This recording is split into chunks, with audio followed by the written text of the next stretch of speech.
These are the days of Elijah, declaring the word of the Lord. The days of your servant Moses, righteousness being restored.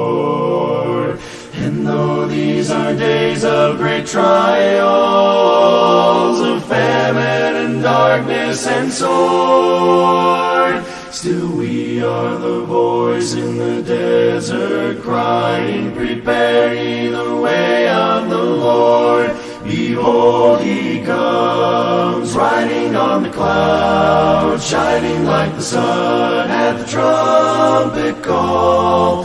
Lift your voice as you hear Jubilee, and out of Zion till salvation comes. These are the days of... Hi, welcome to Verse of the Day.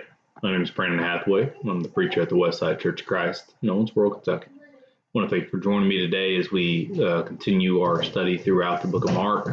We hope that you are following along with our reading schedule, and it is posted on our website if you'd like to go back and look at that as getting closer and closer to the end of the year. So we are in the book of Mark and ready for Mark chapter 6. And so since I know I've used verses in Mark in the past, and we know that we went through Mark last year also, and trying to make sure I use different verses. And so this is what I decided to land on today as we look at verses 14 through 16. Mark chapter 6 and verses 14 through 16.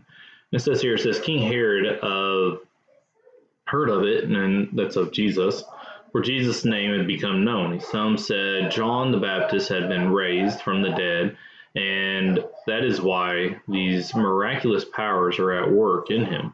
But others said he is Elijah, and others said he is a prophet, like one of the prophets of the old.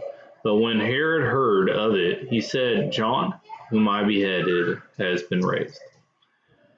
As you would read further on, it gives the explanation of what happened to John the Baptist when he got beheaded and why Herod had done it.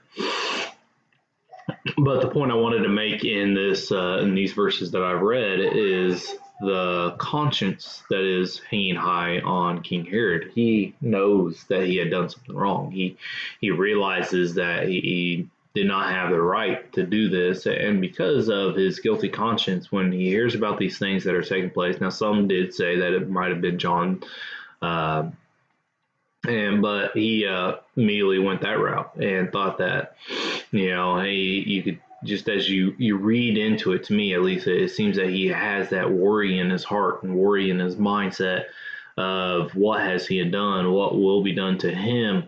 He knows and realizes of what he has done was wrong. And so John the Baptist had tried to warn him, tell him that what he was caught up in, marrying his brother's wife, was wrong, and she ends up having him beheaded. And so it's just, it comes back around. We have to be careful in what we do, because our conscience will get to us. Our sin will find us out. And